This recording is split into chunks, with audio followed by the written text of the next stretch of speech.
Assalamu alaikum everyone. Today we are going to discuss lecture 4 of mathematics statistics set theory of account assistant. You can also watch these lectures on my YouTube channel Triple M Make My Maths. First, I thank all of you for your response regarding my lectures. तो I am very happy आपको मेरा ये जो method पढ़ाने का है बहुत अच्छा लगता है। तो किसी स्टूडेंट ने ये भी कहा था कि 15 minutes are not enough to complete this syllabus, but you don't believe. Let me tell you very frankly that कि मुझे कितना टाइम लगता है इसको। तो due to some restrictions of internet मुझे ऑलमोस्ट 5 to 6 hours इसको सेंड करने लगते हैं। तो 5-6 घंटे मुझे लगते हैं इसको सेंड करने में। तो बट एक 1 to 2 hour मुझे इसको बनाने पे प्रोसेस करना पड़ता है, और then I send it to the very respect to sir.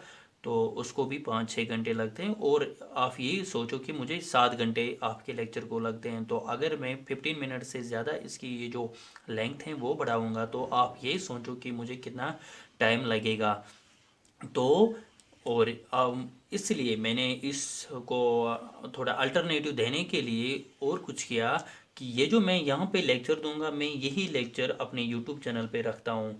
तो मगर आपके लिए मैं एक और काम करता हूँ, यहाँ पे जो एग्जांपल्स होंगे इस टॉपिक में, इस लेक्चर में जो भी मैं एग्जांपल दूंगा और मेरे लेक्चर में वो जो वहाँ पे मैं अपलोड करूँगा वो डिफरेंट होंगे। तो उससे क्या होगा, आपका टाइम भी बचेगा और आपका कंसेप्ट क्लियर हो जाएगा। मतलब मैं जहाँ जितना यहाँ पे पढ़ाता हूँ उतना ही वहाँ पे पढ़ाऊँगा, मगर एग्जाम्स विल बी डिफरेंट। आपका टाइम बच जाएगा, उससे आपको भी ये फ़ायदा मिलेगा कि आपका भी कंसेप्ट क्लियर हो जाएगा। Thank you all of this. तो यूनिवर्सल सेट से आज हमें स्टार्ट करना है। Universal set. तो यूनिवर्सल सेट की हम जब बात करेंगे तो first I will tell you universe. Universe क्या होता है? तो यूनिवर्स को यूनिवर्स क्यों कहते हैं? यूनिवर्स को यूनिवर्स तभी कहते हैं कि जब इसमें सब कुछ एग्जिस्ट होता है। आपको जो भी चाहिए वो आपको इसमें मिलता है। फॉर एग्जांपल आपको वाटर चाहिए आपको इसमें मिलता है, आपको शेल्टर चाहिए आपको इसमें मिलेगा। तो सब कुछ जो भी है ना वो किस में एग्जिस्ट होता है? यूनिवर्स में। तब यूनिवर्स को यूनिवर्स बोलते हैं। तो यूनिवर्स उसको कहते हैं जिसमें सब कुछ एग्जिस्ट हो जाएगा। तो यूनिवर्सल सेट की अगर हम बात करेंगे, देखो जब आप एप्लीकेशन ऑफ सेट थ्योरी पढ़ोगे आपको 2-3 सेट्स एक साथ पढ़ने हैं। तो अगर हम स्टडी करेंगे 3 सेट्स, तो जैसे हमारे पास सेट होते हैं वैसे ही हम स्टडी करेंगे कितने सेट्स? 3 सेट्स। तो जब हम 3 सेट्स की बात करते हैं तो मैं with respect to these sets मैं कंसिडर करूंगा एक सेट यहाँ पे। तो कंसिडर क्या करना है यहाँ पे? ऐसे कंसिडर करना है एक सेट जिसमें ये तीनों एग्जिस्ट हो जाएंगे। एग्जिस्ट मीन्स ये जो यहाँ पे तीनों सेट है ना वो इसके सबसेट होने चाहिए। तो तब मैं इस सेट को कह सकता हूं कि ये क्या है? Universal set. कब? जब अगर हम स्टडी करेंगे 3 सेट्स तो ये जो 3 सेट्स है ना ये किस में होंगे? Contained in this set. तो suppose let this set be R, R is equal to, तो अगर ए आर का सबसेट है, बी आर का सबसेट है, सी आर का सबसेट है, तो तब मैं आर को कह सकता हूं कि ये क्या है? Universal set of A B and C. ठीक है ना इतना? तो आगे चलते हैं। Universal set. यूनिवर्सल सेट कहते हैं कि ये जो हम स्टडी करेंगे 3 सेट्स, तो इनका जो ऐसा सेट होगा जिसमें ये तीनों कंटेनर होंगे, that set is set to be the universal set. तो इसके बाद हम पढ़ेंगे complement of a set. Complement of a set. तो कॉम्प्लीमेंट ऑफ ए सेट क्या होता है? देखो एक सेट, हर एक सेट का एक कॉम्प्लीमेंट होता है। ठीक है? तो कैसे? देखो अगर हम यहाँ से एक सेट लेंगे 1 2 3, एक सेट लेंगे 1 2 3, तो इसका कॉम्प्लीमेंट क्या होगा? तो अगर हम स्टडी कर रहे हैं सेट ए को, फिर पहले इसका यूनिवर्सल सेट होना चाहिए। यूनिवर्सल सेट मीन जिसमें ए एग्जिस्ट होगा, जिसमें ए कंटेनर होगा। तो ऐसा पहले यहाँ पे U से, U मीनस यूनिवर्सल सेट, तो यूनिवर्सल सेट U से डिनोट करते हैं। तो 1 two three four and five. एक सेट होगा U which means universal set, और सेट ए होगा वन टू थ्री। इसको तब हम यूनिवर्सल सेट बोल सकते हैं क्योंकि यहाँ पे जो ए है ना वो क्या है one two three which means A is a subset of you. तो ये क्या है यू यूनिवर्सल सेट। और एक सेट लेंगे हम बी, तो बी हम लेंगे टू थ्री फोर। तो ये क्यों यूनिवर्सल सेट हैं, क्योंकि अगर हम स्टडी कर रहे हैं ए और बी दो सेट्स को, तो ये ए जो है ना ये भी यूनिवर्सल सेट का सबसेट है, और ये जो बी है ना ये भी यूनिवर्सल सेट का सबसेट है। ठीक है, तो अब यहाँ पे हम क्या करेंगे, ए कॉम्प्लीमेंट जो है ना denoted as a raised power, जैसे सी छोटा, तो ये क्या होता है, ये कौन सा सेट होता है, एक्चुअली ये होता है set of all elements, set of all elements in a universal set, set of all elements in a universal set without, or you can write except the elements of A। तो A complement का मतलब है कि इस set में वो elements आते हैं जो किस में होंगे, यूनिवर्सल सेट में। मगर कौन से एलिमेंट्स के बगैर, बगैर कौन एलिमेंट्स, जो सेट ए में एलिमेंट्स है वो हमें नहीं लिखने, हमें सारे एलिमेंट्स यू के लिखने हैं विदाउट द एलिमेंट्स ऑफ ए। तो सपोज अगर यहाँ पे वन टू थ्री है तो ए कॉम्प्लीमेंट में कौन कौन सा एलिमेंट आएगा, मतलब सेट ऑफ ऑल एलिमेंट्स किस में, यूनिवर्सल सेट में। देखो one two three four five, except हमें लिखना है कि वन टू थ्री, तो वन टू थ्री के बाहर जो भी एलिमेंट्स है ना हमें वो लिखने हैं। वन टू थ्री यहाँ पे, तो यहाँ से बचता है फोर एंड फाइव। ये जो फोर एंड फाइव है ना ये ऐसे एलिमेंट्स हैं जो कि ए में नहीं आते हैं, तो ए कॉम्प्लीमेंट में वो एलिमेंट्स आते हैं जो ए में नहीं है। ठीक है ना, तो बी कॉम्प्लीमेंट, बी कॉम्प्लीमेंट का मतलब है कि बी इसमें वो एलिमेंट्स आएंगे जो बी में नहीं है। तो बी में कौन कौन से एलिमेंट हैं, two three four, two three four, तो यहां से यूनिवर्सल सेट में बचता है वन और फाइव। तो बी कॉम्प्लीमेंट का मतलब क्या है, वन एंड फाइव। तो अगर आपको और बाकी एग्जाम्पल्स पढ़ने हैं तो मैंने पहले ही बताया आपको क्या करना है। तो हम चलेंगे वेन डायग्राम पे। तो आज हम पढ़ेंगे वेन डायग्राम जो कि आपको एग्जाम में आते हैं। वेन डायग्राम, देखो वेन डायग्राम होता क्या है, Venn diagram is a diagrammatic और रिप्रेजेंटेशन ऑफ सेट्स। जैसे हर एक की डायग्रामेटिक रिप्रेजेंटेशन होती है, अगर सेट्स की डायग्रामेटिक रिप्रेजेंटेशन करते हैं तो इसको हम Venn diagram is diagrammatic representation of sets. अगर हम यूनिवर्सल सेट की बात करेंगे तो यूनिवर्सल सेट की जो डायग्रामेटिक रिप्रेजेंटेशन है वो ऐसे है, विच मीन्स रेक्टेंगल। ठीक है, और बाकी हम जो भी सेट्स पढ़ेंगे विदाउट दिस यूनिवर्सल सेट उनको हमें क्या करना है, सर्कल बनाना है। ठीक है, तो जैसे मैं आपको एग्जांपल के ज़रिए से सिखाता हूँ कि हमें क्या करना है। एक्चुअली अगर हमारे पास दो सेट्स होंगे, ए यूनिवर्सल सेट पहले हम लिखेंगे, universal set one two three four five, और ए होगा one two, B is equal to two three four. तो what we have to do, we have to make the representation of these sets by diagrammatically। तो हम क्या करेंगे, पहले universal set यहाँ पे बनाएंगे। ठीक है ना, इतना आया समझ में। देखो ये जो वेन डायग्राम है ना ये किसकी है, यूनिवर्सल सेट की, यू। तो अगर हम ये जो है ना वन टू किसका सबसेट है, यूनिवर्सल सेट का। तो हर कोई सबसेट होता है ना यूनिवर्सल सेट का सब सेट। तो इसमें कौन कौन से एलिमेंट्स हैं, पहले मुझे बताओ यूनिवर्सल सेट में कितने एलिमेंट्स हैं, one two three four five, पाँच है ना, वन, ठीक है, टू थ्री फोर और फाइव। तो मैंने क्यों ऐसे लिखा, क्योंकि यूनिवर्सल सेट में कितने एलिमेंट्स है, पांच। इसका मतलब है कि इस रेक्टेंगल में यही पांच एलिमेंट्स होने चाहिए। तो हो गया किसकी डायग्राम, यूनिवर्सल सेट की। तो अब हम बात करेंगे सेट ए। सेट ए में कौन से एलिमेंट्स हैं, सिर्फ दो।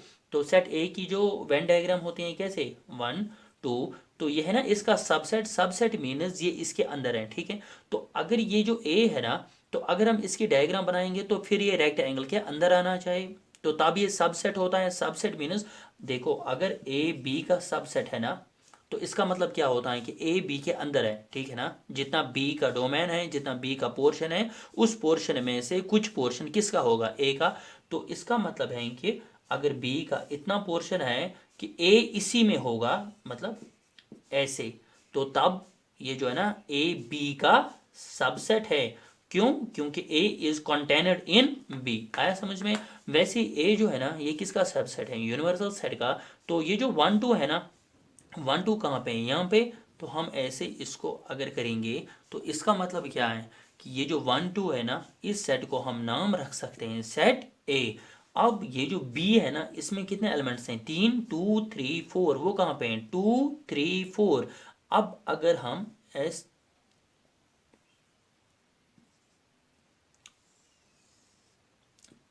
बताओ, बी इज इक्वल टू 2 3 4। अब ये जो सर्कल के अंदर कौन से एलिमेंट्स आ गए, 2 3 4, इसको हम कहेंगे कि ये क्या है, बी।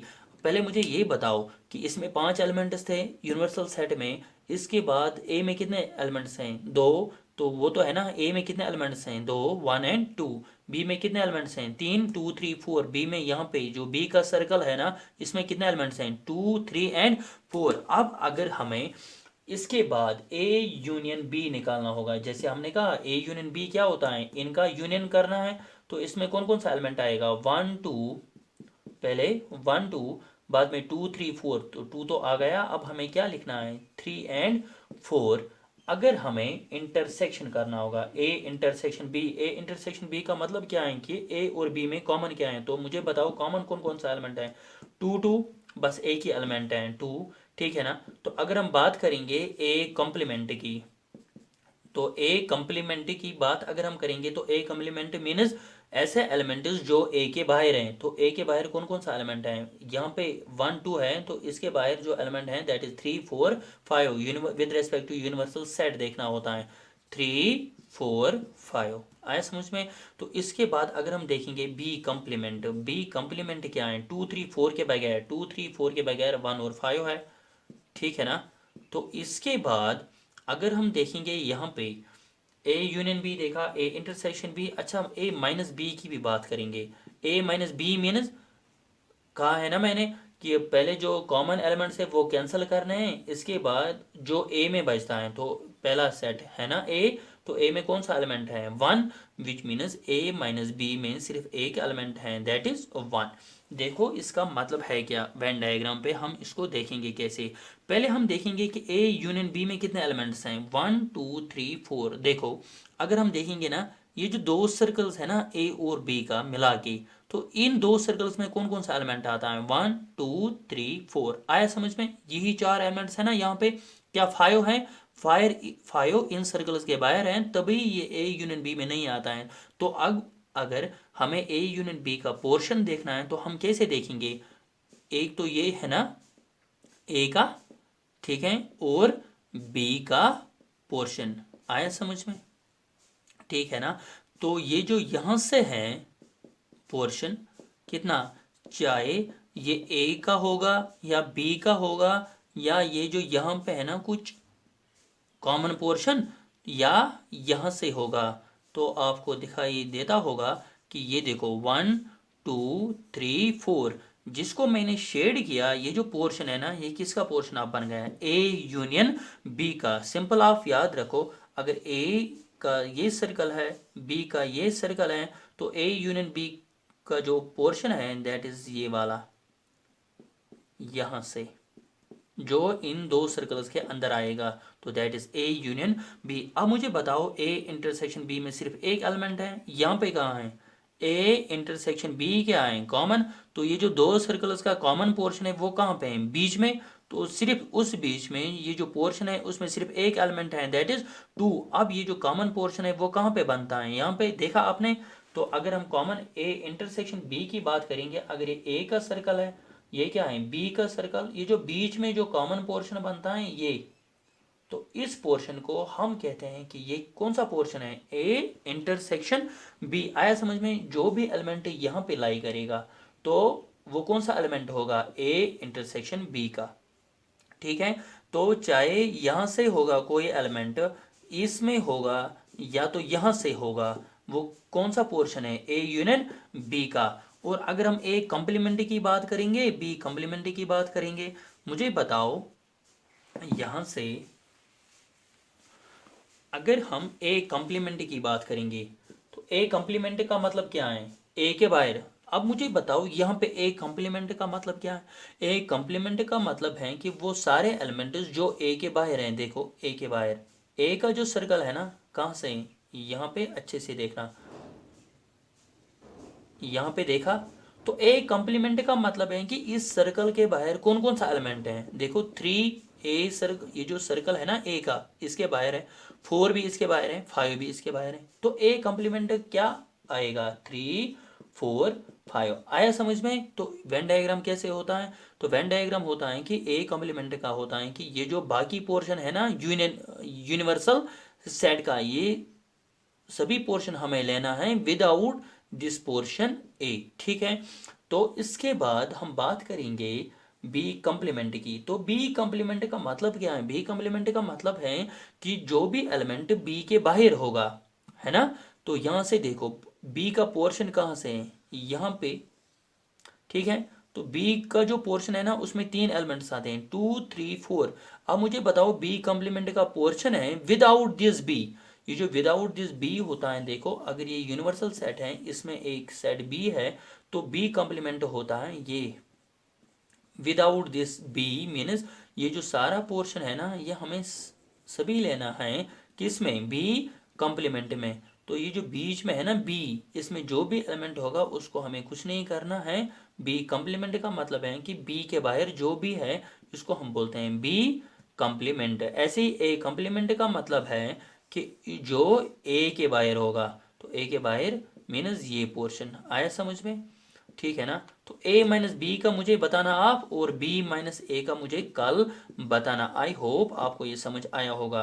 आपके लिए ये जो a माइनस बी और b माइनस ए हैं, आप ये समझो ये होमवर्क है। मुझे कमेंट बॉक्स में ज़रूर बताओ कि आज आपको ये समझ आया। टाइम लिमिटेशंस होने की वजह से और ज़्यादा एक्सप्लेन नहीं कर सकते हैं, तो बाकी जो भी है वो मैंने आपको बताया। आपको कंसेप्ट कैसे क्लियर हो जाएगा, आज इतना ही रखते हैं। तो टेक केयर, अल्लाह हाफिज़।